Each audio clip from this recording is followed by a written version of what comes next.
salam budaya, salam kebajikan.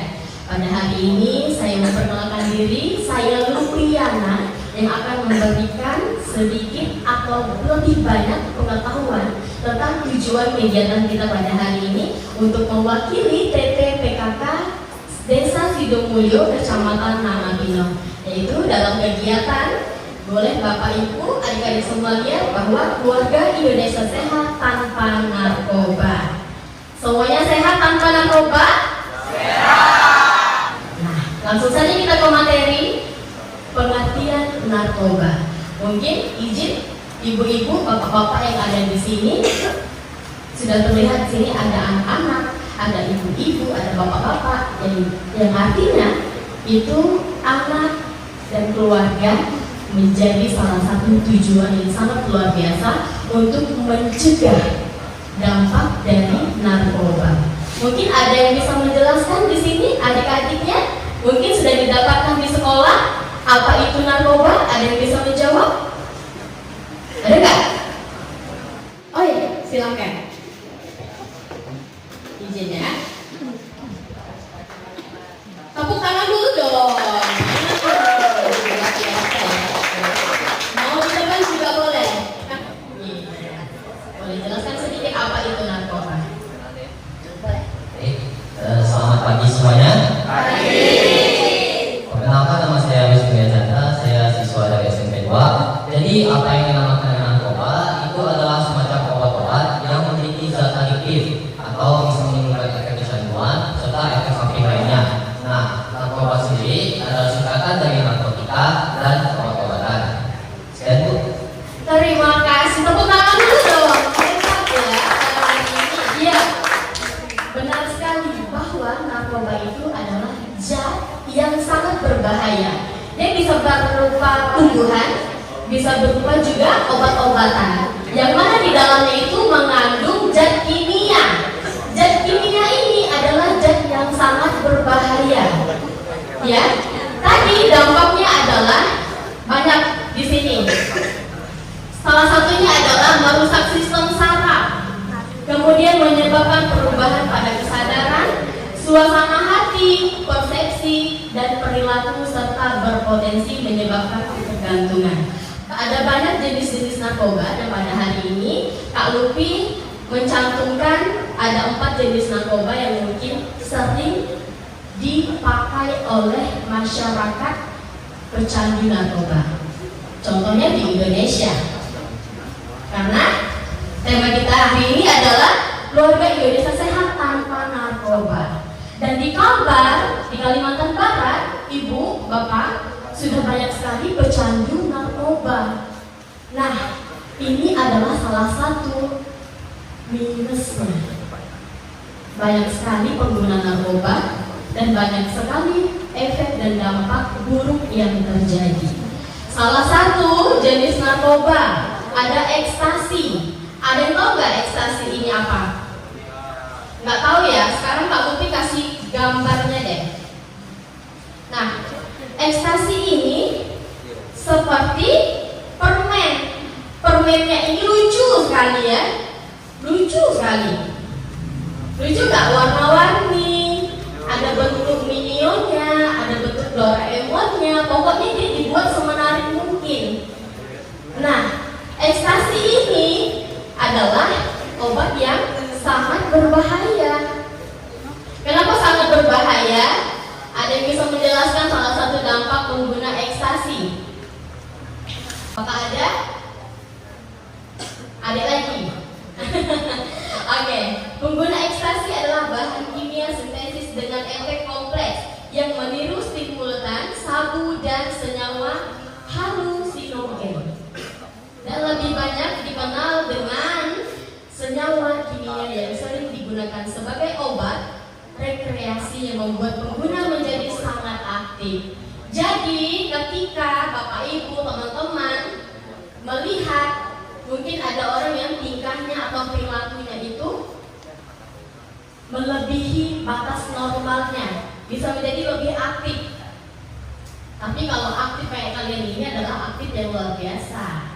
Tapi kalau orang aktif yang menggunakan narkoba itu sangat terlihat perbedaannya. dengan orang normal atau tidak. Ya. Kemudian ada heroin. Heroin adalah obat yang sangat adiktif, yang bekerja cepat. Ya, ini diolah dari morfin atau diekstrak dari tanaman. Nah, kenapa tadi Kak Lubi menjelaskan bahwa narkoba itu berasal dari zat kimia, dari tumbuhan dan bukan dari tumbuhan. Ternyata dari tumbuhan itu terdapat zat kimia yang diolah menjadi narkoba. Nah, contohnya adalah ganja. Pernah mendengar ganja Bapak Ibu? Adik-adik semuanya? Kalau belum pernah, Kak Lupi tampakkan gambar ganja itu seperti apa. Ini ya, Bapak Ibu, ini gambar ganja ya. Ini. Nah, ini bukan daun singkong ya Ibu-Ibu, bukan ya. Ini juga bukan daun cangkok, bukan. Jadi hati-hati, ya. Ketika kita berada, misalnya di lingkungan kita itu terdapat pecandu narkoba. Misalnya, jika ini terjadi, bisa jadi Bapak Ibu kita terjebak oleh orang pecandu narkoba. Karena apa tadi? Karena kita tidak berhati-hati. Datanglah si tetangga Ibu, katanya, aku ada sayur nih Bu, mau tak Ibu? Nyaman. Habis makan ini sehat rasanya. Habis makan ini rasanya tuh bugar gitu kan. Tapi efeknya adalah membuat pusing nantinya, dan pusing, tapi pusingnya itu bukan pusingnya kayak kita sakit kepala gitu loh. Ya, pusingnya itu mungkin kita kok rasa pengen lagi ya.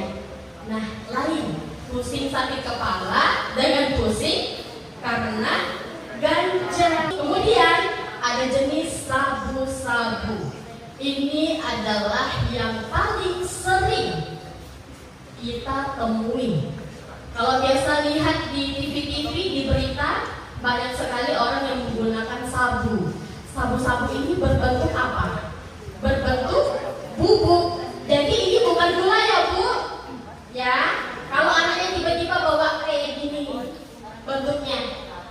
Apa nih nak? Gula nak? Pakai lah buat minum kopi.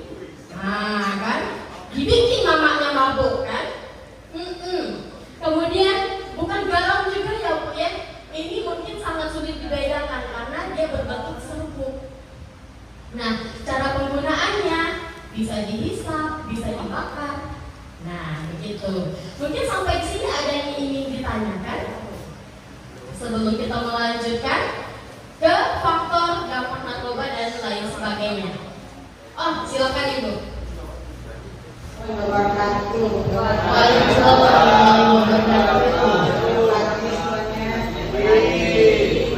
Nama saya Suhati, saya tim penggerak PKK di Sesungguhnya. Saya ingin bertanya, bagaimana peran orang tua agar anaknya jauh dari narkoba? Mungkin itu saja. Iya. Pertanyaan yang sangat luar biasa. Tepuk tangan dulu dong. Wow. Bagaimana peran orang tua agar anaknya jauh dari narkoba? Sekarang pertanyaannya, ibu-ibu, bapak-bapak di sini sering tidak mengawasi anak-anaknya?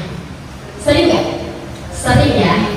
Tapi bapak ibu juga pastinya akan memberikan kebebasan untuk anak-anaknya. Untuk mencegahnya adalah ibu-ibu, bapak-bapak, mungkin saudara-saudara juga harus menjadi sahabat untuk anak-anaknya. Jangan sampai anak-anaknya itu salah pergaulan. Ketika anak-anak ini punya teman, dilihat Bu, disaring. Ya, jangan sampai anak ibu ini bergaul dengan orang yang salah. Kelihatan kok Bu, kalau misalnya anak ini tidak baik, kalau anak ini baik, itu pasti kelihatan. Misalnya, salah satunya ya Bu, contoh, ada teman anak ibu datang ke rumah. Pakailah dia pakai pakaian seksi mungkin ya, mohon maaf ya. Dan tujuannya ngajak kemana dulu nih Bu? Harus jujur nih, karena di Melawi itu marak sekali Bapak Ibu hiburan bebas, apalagi minum-minuman keras, itu banyak sekali Bapak Ibu. Nah dilihat tujuan dia dia keluar rumah itu kemana? Jadi harus tetap diawasi. Ya, walaupun ada pepatah mengatakan jangan terlalu diawasi, nanti anaknya tidak bisa menjadi apa-apa. Tapi sekarang tujuannya bukan hanya itu saja ya Bapak Ibu ya, bahwa sebagai orang tua itu harus menjadi sahabat, teman cerita, teman terbaik untuk anak-anaknya. Sudah terjawab Ibu? Iya. Ada lagi yang ingin bertanya? Oke, silakan maju saya. Ini cantik ini. Oke.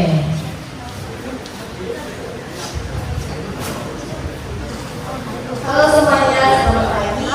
Perkenalkan, nama saya Setia Kedi, saya kelas 9 dari sekolah SMP 2. Jadi pertanyaan saya, kira-kira minuman beralkohol itu sama aja nggak dengan mengonsumsi narkoba? Iya. Tepuk tangan dulu dong. Ini dari SMP 2. Sekarang pertanyaannya, kamu duduk deh, kamu di sini aja. Pertanyaannya adalah, apa sih tujuan orang untuk mengkonsumsi narkoba? Bukan, apa tadi? Minum-minuman keras ya? Iya. Itu pasti ingin mabuk ya? Kamu pernah mabuk gak sayang? Kalau pun pernah kali mabuk mobil, mabuk bus gitu ya? Benar ya? Oke, sekarang boleh duduk. Terima kasih. Pertanyaan tadi sangatlah bagus. Karena di sini Kak Budi tidak mencantumkan alkohol atau minuman keras. Nah, ketika tujuan seseorang minum minuman keras, mabuk-mabukan, miras, pernah nggak dengar lagu sebotol minuman? Pernah ya? Bohong nih kalau nggak pernah, ini biasa dipakai buat ganjur ya nggak sih? Ya nggak? Gara-gara sebotol minuman, dia jalan sempoyongan. Hobi anak muda sekarang, yang penting botol katanya. Nah, dari lagu itu sudah menjawab kalau minum-minuman keras itu buat kita kecanduan juga. Tujuannya apa Bapak Ibu? Kalau minum-minuman keras pasti pengennya mabuk-mabukan, pasti ingin pikirannya tenang, kemudian pasti ingin biar waktu kosongnya terisi. Tapi orang yang mengkonsumsi minuman keras ini sangatlah tidak baik. Ini juga bisa merusak saraf, bisa merusak otak, dan bisa menyebabkan kecanduan. Apapun itu yang berbentuk minuman keras, miras, dan lain sebagainya, atau yang membuat kita kecanduan, itu adalah termasuk narkoba. Nah, narkoba dari sini tadi itu juga di alkohol itu ada zat kimianya yang mengatur sistem saraf kita. Oke, sekarang sudah terjawab. Ada lagi yang ingin bertanya? Oke, boleh maju. Kayak ini pakaiannya berbeda, ini dari SMP 2 atau bukan? Oh bukan. Oke, silakan. Baiklah, selamat pagi semuanya. Perkenalkan, nama saya Diki Aprianto, saya dari SMK 166. Baiklah, pertanyaan dari saya, mengapa remaja atau generasi muda bisa menjadi sasaran utama pengedaran narkoba? Terima kasih, silakan. Boleh tepuk tangan dulu dong. Iya. Yang dari SMK Negeri 1 yang mana? Tunjuk tangan. Ramai ya. Oke, luar biasa. Kamu dikasih jempol pada hari ini. Tadi pertanyaannya, mengapa remaja menjadi sasaran utama pengedar narkoba? Karena di usia remaja ini adalah usia yang sangat penasaran. Apa itu narkoba? Apa itu minuman keras? Ini sangat mudah dikelabui. Paham nggak? Dirayu dikit nih. Ayolah temankan aku lagi pusing nih, aku lagi stres nih, aku lagi dimarahin nih sama ibu sama bapak aku gak suka di rumah. Gimana ya? Ayolah, gitu kan? Kemana? Nah, ketika salah pergaulan tadi akan mudah untuk mendapatkan hal-hal yang negatif tersebut. Bisa jadi hal yang paling sepele ya, kalau untuk di sini ya, diajaklah minum-minum. merokok. Nah, itu sangat tidak baik ya. Salah satu penyebabnya remaja itu menjadi sasaran utama karena pecandu ini nggak mau sendiri, dia nggak mau sendiri. Anak-anak juga paling mudah nih kalau misalnya, ayo ikut aku, kita buang stres kita hari ini. Misalnya ya, diajaklah ngopi-ngopi dulu nih, kemudian belilah barang tersebut, beli alkohol, beli apa tadi yang biasanya dijual-jual, ya. Itu harganya pertama murah Pak, Bu, dikasihlah harga misalnya 50.000. Nanti besok lagi aku pusing lagi nih, mau lagi, ya kan? Dijual lagi 100.000, seterusnya akan lebih tinggi. Nah, efek ini adalah efek yang sangat luar biasa. Jadi anak-anak muda ini menjadi sasaran utama pengedar narkoba karena memang mudah untuk dikelabui. Anak-anak muda ini sesinya ingin mencoba-coba dan penasaran, Bu. Maka itu anak-anak ibu memang harus diawasi. Oke, mungkin masih ada lagi pertanyaan terakhir. Oke, silakan. Ini ibu-ibu PKK nih, cantik-cantik ya. Silakan. Saya Sabianti dari Penggerak PKK dan Kader Posyandu Desa Sudut. Ini kalau kita mau bertanya, kenapa artis dan pejabat ini terkadang sering terjerumus narkoba? Ya, itu pertanyaan. Terima kasih, tepuk tangan dulu dong untuk Ibu Santi pada hari ini. Ya, benar sekali Bapak Ibu. Kalau kita lihat di TV, kalau kita lihat di sinetron, kalau kita lihat di berita-berita, banyak sekali pengguna narkoba itu adalah orang-orang yang punya jabatan tinggi, misalnya orang-orang yang punya banyak duitnya. Sekarang boleh lihat kertas yang warna-warni yang sedang Kak Ludi bagikan. Iya, ini adalah jargon kita pada hari ini ya. Bapak Ibu berdiri ya. Iya. Sudah siap? Oke. Menuju Indonesia Mas.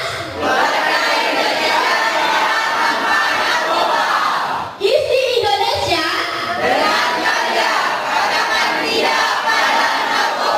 Luar biasa. Boleh tepuk tangan dulu dong untuk orang yang hebat pada hari ini. Katakan tidak pada narkoba. Kenapa kita mengatakan tidak pada narkoba? Karena banyak sekali faktor penyebab narkoba dan bahaya narkoba dan dampak yang terjadi pada narkoba. Contohnya adalah faktor penyebab narkoba itu tadi yang sering kita temui.